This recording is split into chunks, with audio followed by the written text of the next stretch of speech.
తాకట్లో ఉన్న మీ బంగారాన్ని విడిపించి ఆ రోజు ఆన్లైన్ రేటుకి కొంటాం. Sharma gold company.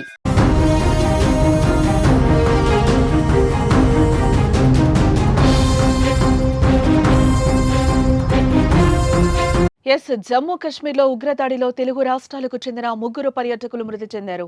విశాఖపట్నంకు చెందిన చంద్రమౌళి, హైదరాబాద్కు చెందిన ఇంటెలిజెన్స్ ఉద్యోగి మనీష్ రంజన్, ఏపీకి చెందిన మధుసూదన్ రావు ప్రాణాలు కోల్పోయారు.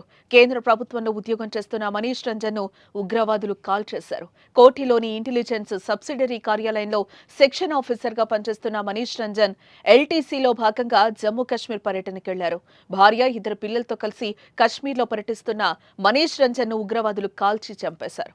దాడికి ముందు మనీష్ రంజన్ ప్రయాణిస్తున్న ట్రావెల్స్ బస్సును చుట్టుముట్టిన ఉగ్రవాదులు అందులో ప్రయాణికులను కిందకు దింపేశారు.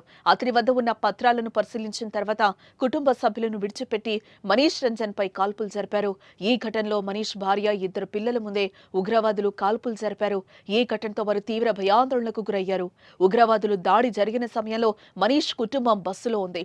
బస్సు నుంచి కిందకు దింపి పేరు అడిగి గుర్తింపు కార్డు చూసిన తర్వాత తలకు గురిపెట్టి కాల్చేసినట్టుగా కుటుంబ సభ్యులు తెలిపారు.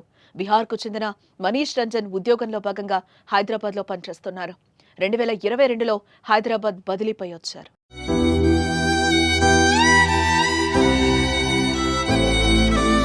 ఇక జమ్మూ కశ్మీర్లో పర్యాటకులపై జరిగిన దాడిలో విశాఖపట్నంకు చెందిన చంద్రమౌళి ప్రాణాలు కోల్పోయారు.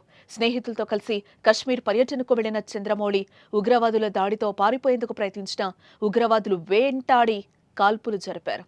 ఉగ్రవాదులు వెళ్లిన తర్వాత చంద్రమౌళి మృతదేహాన్ని సహచర పర్యాటకులు గుర్తించారు. ఉగ్రవాదులకు ఎదురుపడగా పారిపోతూ ఉండగా వెంటాడి కాల్చేసినట్టు చంద్రమౌళి మిత్రులు తెలిపినట్లుగా తెలుస్తోంది.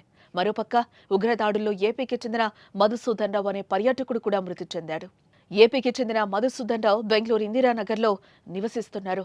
బంధువులతో కలిసి కశ్మీర్ పర్యటనకు వెళ్లి ఉగ్రవాదుల దాడిలో ప్రాణాలు కోల్పోయారు. మరోపక్క ఉగ్రదాడుల్లో ప్రాణాలు కోల్పోయిన వారి మృతదేహాలను స్వస్థలానికి తరలించేందుకు అన్ని ఏర్పాట్లు చేస్తున్నారు. ప్రత్యేక విమానంలో మృతదేహాలను తరలించనున్నారు.